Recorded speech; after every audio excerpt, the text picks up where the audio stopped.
ఆదివారం జర్నలిస్టు భవన్లో జరిగిన విలేకరుల సమావేశంలో పెద్దిశెట్టి వెంకట కిరణ్ కుమార్ తనకు పొలం అమ్మిన అతనే తన మీద కక్షగట్టి ప్రాణహాని చేస్తానని బెదిరిస్తున్నారని తెలిపారు. ఈ సందర్భంగా ఆయన మాట్లాడుతూ రాపూర్లోని పంగిలి గ్రామంలో పేరం శ్రీనివాసులు రెడ్డి 33 ఎకరాల పొలాన్ని ఒక మీడియేటర్ ద్వారా 16,60,000కు అమ్మ చూపారు. వాళ్ళ మామకి తెలిస్తే పొలం అమ్మనివ్వరని బ్యాంకులో తెచ్చుకున్న అప్పులు బ్యాంకు వారు ఒత్తిడి చేస్తున్న కారణంగా తొందరగా రిజిస్ట్రేషన్ చేసుకోమని ఒత్తిడి చేశారు. ఇక తొలి విడత రెండో భార్య సృజన పేరు మీద ఉన్నటువంటి పొలాన్ని కూడా 16,60,000 రూపాయలకు రిజిస్టర్ చేసుకోవడం జరిగింది. మొదటి భార్య కొడుకు పేరు మీద ఉన్నటువంటి మిగతా పొలాన్ని అమ్ముతానని 17 లక్షలు అడ్వాన్స్ గా తీసుకోవడం జరిగింది. ఇక పొలం మొత్తం గవర్నమెంట్ సర్వే ద్వారా సర్వే చేయించగా ఆ సర్వేలో 33 ఎకరాలు కాకుండా కేవలం 20 ఎకరాల 24 సెంట్లు ఉంటుందని తెలిసింది. ఇలా ఎందుకు మోసం చేశావని చెప్పి నిలదీసి కేసు పెడతామని అనగా 17 లక్షలు తిరిగి ఇవ్వడం జరిగింది. కొన్న పొలానికి డిసెంబర్ 17, 2021 సర్వే చేయించుకోవాలని ప్రయత్నిస్తున్నటువంటి క్రమంలో మాకు తెలియకుండా దొంగతనంగా చెట్లను కొట్టించి తరలిస్తుండగా పోలీసులకు పట్టించడం జరిగిందని, కేసులు వద్దని దొంగిలించిన జామాయిల కట్టెలకు తప్పుడు లెక్కలతోటి 3 లక్షలు ఇవ్వడం జరిగింది. ఇక ఈ విషయం ఆయన బుద్ధి మారని శ్రీనివాసరెడ్డి పోలీస్ స్టేషన్ లో తప్పుడు కేసు బనాయించి కోర్టులో కూడా మళ్ళీ కేసు వేయడం జరిగింది. రాపూరు పగిలి మండలంలో 33 ఎకరాల పొలం ఉంది. కొనాలి అనుకుంటే కొనండి అని చెప్పి కొందరు మధ్యవర్తుల ద్వారా వచ్చింది. సరే దాన్ని కొందామని చెప్పి మేము డిసైడ్ అయిన తర్వాత ఆయన చెప్పింది ఏంటంటే 16,5 ఎకరా ఆయన భార్య పేరు మీద ఉంది, రెండో భార్య పేరు మీద 16,5 ఎకరా వాళ్ళ అబ్బాయి అయినటువంటి ఆల్మోస్ట్ ఒక 12 ఎకరాల జామాయిల చెట్లని ఆల్మోస్ట్ ఒక 21 సెప్టెంబర్లో అనుకుంటాను కొట్టేసి అంతా ఎక్కిచ్చేస్తున్నాడు. మేము ఆ లారీ వాళ్ళని పట్టుకొని పోలీసు వాళ్ళకి ఫోన్ చేసి 100 కూడా కాల్ చేసాము. చేసి ఇట్లా నా పొలంలో దొంగతనం జరుగుతుందని చెప్తే లారీని తీసుకొని వచ్చి స్టేషన్ దగ్గర పెట్టారు. ఇంతలోపల హడావిడిగా శ్రీనివాసరెడ్డి గారు వచ్చి నా కాళ్ళు పట్టుకుంటాను, వదిలేయ్యా, ఏదో తప్పు అయిపోయింది, నేను ఇంకెప్పుడు చేయనని చెప్పి ఆ కొట్టేసిన దానికి గాను 3 లక్షలు ఇచ్చేస్తాను నేను నీకు నీ పొలంలో నేను ఎప్పుడు అడుగు పెట్టను అని చెప్పారు. సరే పెద్ద ఆయన అని చెప్పి నేను కూడా దాన్ని పెద్ద కేసుగా కూడా తీసుకోలేదు, ఇంకెప్పుడు నా పొలంలో అడుగు పెట్టొద్దన్నా అని చెప్పాను. అయిపోయిన తర్వాత మళ్ళీ ఈయన వెనక్కి వచ్చేసేసేసి నా మీద రానా రకాల అంటే ఏదైతే ఆయన మీద కేసు పెడతానో అప్పుడు టాల్చి గ్రడ్జ్ పెట్టుకున్నాడు. తప్పుడు కేసులు ఒకదాని తర్వాత నేను ఇండియా వచ్చిన ప్రతిసారి పోలీస్ స్టేషన్ నుంచి నాకు ఫోన్ రావడం, నేను పోలీస్ స్టేషన్ పోవడం, మొత్తం డాక్యుమెంట్స్ అక్కడ సబ్మిట్ చేయడం, వాళ్ళు దాన్ని చూసి లైట్ తీసుకోవడం, ఇది తప్పుడు కేసు అని చెప్పి మళ్ళా కోర్టుకి వెళ్ళాడు. కోర్టుకి వెళ్తే కోర్టులో కూడా కేసు వేస్తే కోర్టు ఏం చేసిందంటే నువ్వు తప్పుడు కేసు వేసావు అని చెప్పి వాగ్వాదాలు అన్నీ జరిగిన తర్వాత సాక్ష్యాలు సబ్మిట్ చేసిన తర్వాత నాకు జరిమానా కట్టమని చెప్పి అంటే ఫైన్ కట్టమని చెప్పి ఆయన మీద కేసుని కొట్టేయడం జరిగింది. ఆయన వేసిన కేసుని అక్కడి నుంచి ఆయన ఏం చేశాడంటే పర్సనల్గా మా మీద రివెంజ్ తీసుకోవడం స్టార్ట్ చేశాడు. పర్సనల్గా ఏదో రకరకాల కేసులు వేయడం, వాళ్ళ భార్యల మీద అదని ఇదని చేయడం, ఇవన్నీ చేస్తూ వచ్చాడు. అవి కూడా సాక్ష్యాలు లేకపోవడం వల్ల ఎక్కడెక్కడ ఆగిపోయాయి. మళ్ళీ ఏం చేశాడంటే మొన్న 2024 మార్చిలో నేను లండన్లో ఉన్నప్పుడు ఒక వ్యక్తి నాకు ఫోన్ చేశాడన్నా మీరు చెట్లు కొడుతున్నారా, మాకు చెప్పొచ్చు కదా, మేము కొనుక్కుంటామని. తీరా చూస్తే ఏంటంటే నేను కొట్టట్లేదన్నా కానీ ఎవరంటే ఈయనే. అప్పటికి వారం పై నుంచి 12 లోడ్లు ఎక్కించేసాడు. ఇంకా ఎక్కిస్తామంటే మళ్ళీ పోలీసు గారికి నేను వాట్సాప్లో కూడా మెసేజ్ పెట్టాను, సార్ ఇది పరిస్థితి, నేను ఇట్లా కొనుక్కున్నాను పొలాన్ని, నేను దానికి సంబంధించిన డాక్యుమెంట్స్ అని మీకు సబ్మిట్ చేస్తాను, ఈయన చెట్లు కొట్టేసి ఎత్తుకెళ్ళిపోతుంది, దయచేసి ఆపండి, నేను 2 రోజులు ఇండియా వస్తున్నానని చెప్పి హడావిడిగా ఇండియా వచ్చాను. ఇండియా వచ్చిన తర్వాత కేసు చేయమని చెప్పి సిఐ గారికి ఎస్ఐ గారు అందరి దగ్గరికి వెళ్ళాము. రాపూర్ పోలీస్ స్టేషన్లో ఫిర్యాదు కూడా నమోదు చేసాము.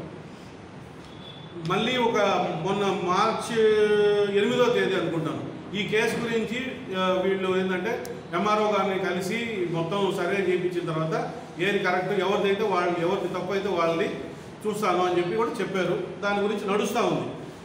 ఇంతలోపల ఏప్రిల్ 8వ తేదీ ఆ లోకల్లో ఉండే మన పంగిలి సర్పంచ్ భర్త వాళ్ళ సహాయంతో పక్కన వేరే దగ్గర కుర్చీలేసి పొడవలో లేకుండా దొంగ కరెంట్ అవన్నీ వాడుకుంటా మొత్తం చెట్లన్నీ కొట్టేసేసాడు. నేను మళ్ళీ కనుక్కొని మళ్ళీ పోయి పోలీసు వాళ్ళకి సబ్మిట్ చేశాను. ఇదే విషయాన్ని ఎస్పీ గారికి కూడా నేను గౌరవ ఎస్పీ గారికి కూడా నేను రిపోర్ట్ ఇచ్చాను. రిపోర్ట్ ఇచ్చిన తర్వాత ఎస్పీ గారు వచ్చి సీఏ గారికి మీ దగ్గర ఉండే అన్ని డాక్యుమెంట్స్ సబ్మిట్ చేయండి, పొలం మీ పేరు మీద రిజిస్టర్ అయ్యింది కాబట్టి మీరు వెళ్ళి సబ్మిట్ చేయండి, వాళ్ళు చూసుకొని దాన్ని బట్టి చర్యలు తీసుకుంటారు అన్నారు.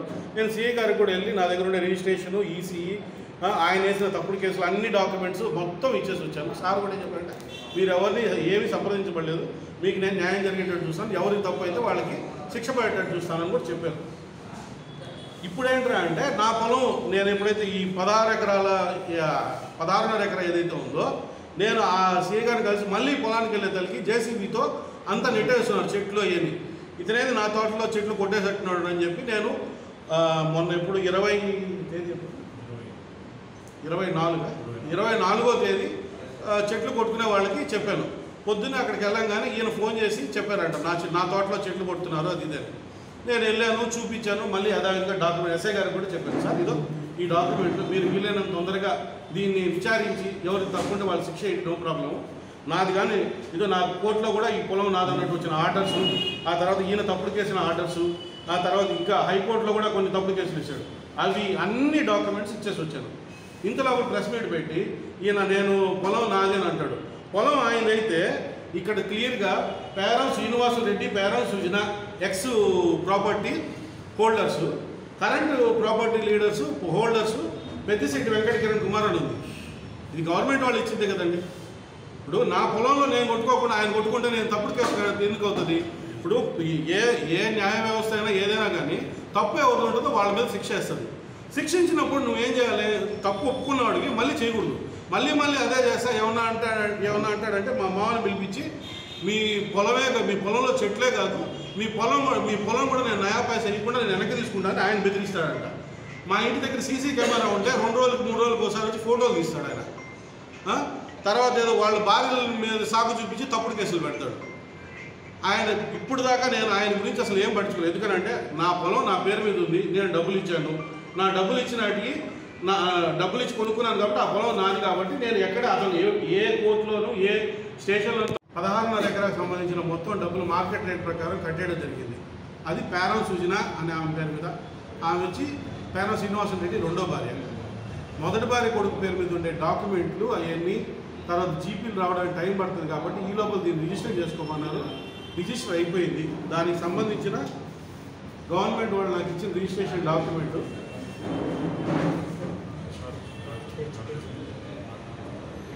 మీకు ఈ కాపీని కూడా ఇస్తాను నేను. అదేవిధంగా మొన్న నేను ఈసీ దిగిస్తే ఇది ఈసీ డాక్యుమెంట్ ఇప్పటికీ నా పేరు మీదే ఉంది. దీన్ని కొన్న తర్వాత ఆ మెజర్మెంట్స్లో తేడా వచ్చింది. 33 ఎకరాలు అని చెప్తే అది కొలిస్తే గవర్నమెంట్ వారు అది 20 ఎకరాల 40 సెంట్లు ఎంత ఉందని అన్నారు. 33 ఎకరాలు లేదన్నారు. ఆయనకి నాకు అక్కడ వాగ్వివాదం జరిగిన తర్వాత గవర్నమెంట్ వాళ్ళ ద్వారా చెప్పిస్తా అని చెప్పి తీసుకెళ్ళి చెప్పిస్తే ఆయన అప్పుడు సరే నాకు తప్పైపోయింది, నా కొడుకు పేరు మీద ఉన్న డబ్బులు ఏదైతే నువ్వు అడ్వాన్స్ ఇచ్చావో 17 లక్షలు నేను అది వెనక్కి ఇచ్చేసేస్తాను, మిగతాది మళ్ళీ చూసుకుంటామని చెప్పారు. అక్కడికి నాకు ఆయనకి మధ్య ఉండే వాగ్వివాదం సరిపోయింది. 16.5 ఎకరా నా పేరు మీద రిజిస్ట్రేషన్ అయిపోయింది. ఇంకొక బిట్ ఆయన తీసుకొని వెళ్ళిపోయారు. 16.5 ఎకరా సంబంధించింది ఆయన దగ్గరే ఉండిపోయింది. ఆ తర్వాత ఏంటంటే 2021లో మేమేదో